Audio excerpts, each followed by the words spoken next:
begin with breaking news. A federal judge has ordered President Trump fully fund SNAP benefits for November by tomorrow. Judge John McCall criticized the Trump administration for making partial payments, saying, quote, people have gone without for too long. Not making payments to them for even another day is simply unacceptable. So for more on this, I want to bring in ABC News Washington, D.C. Bureau Managing Editor Catherine Falders, who has been covering this. And Catherine, it's really notable just how much of a rebuke Judge McConnell made here. Yeah, it really is. It was quite striking. Of course, he probably went, Alex, as far as I've seen any federal judge go, at least in the past few months, over a direct rebuke to the president himself, saying that he believed that Trump expressed this intent to defy a court order. Now, remember, of course, this all comes because McConnell, the judge, had ordered the Trump administration to make these payments. They said they could partially fund these payments.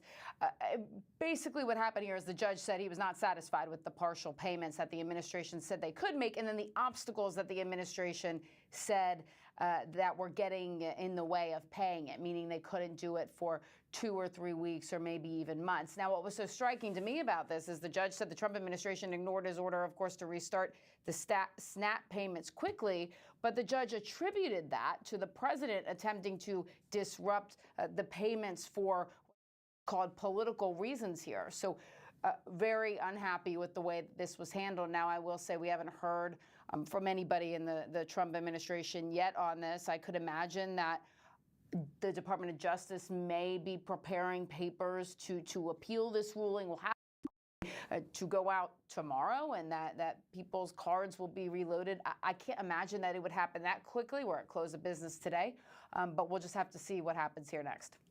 Well, and one of the things that we've heard from, in a lot of these food pantries where that service SNAP beneficiaries is, even if the faucet's cut back on, there's likely going to be some confusion and some time there. But Catherine, listen, this judge was one of the ones that blocked that another Trump 2.0 executive action earlier this year. He had recently spoken out publicly about 6 credible death threats directed at him in the wake of that. Listen, this is pretty rare seeing a judge speak publicly like this.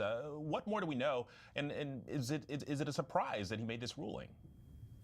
Look, I think that on the one hand, right, he has spoken publicly about those death threats, and in the past, obviously, you talk about that other ruling. He's ruled against the Trump administration before.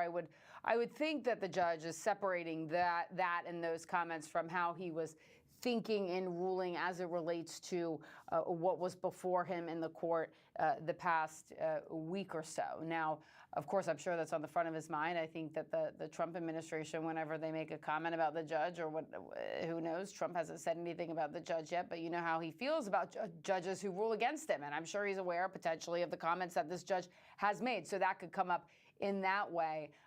But I'm not totally surprised by the ruling, not so much because of the comments that the judge has made in the past about these death threats, but because of what the president has said publicly on his social media account earlier this week about basically saying that SNAP payments wouldn't go out until the Democrats reopen the government, something that the White House press secretary tried to walk back, but Trump himself has not really clarified.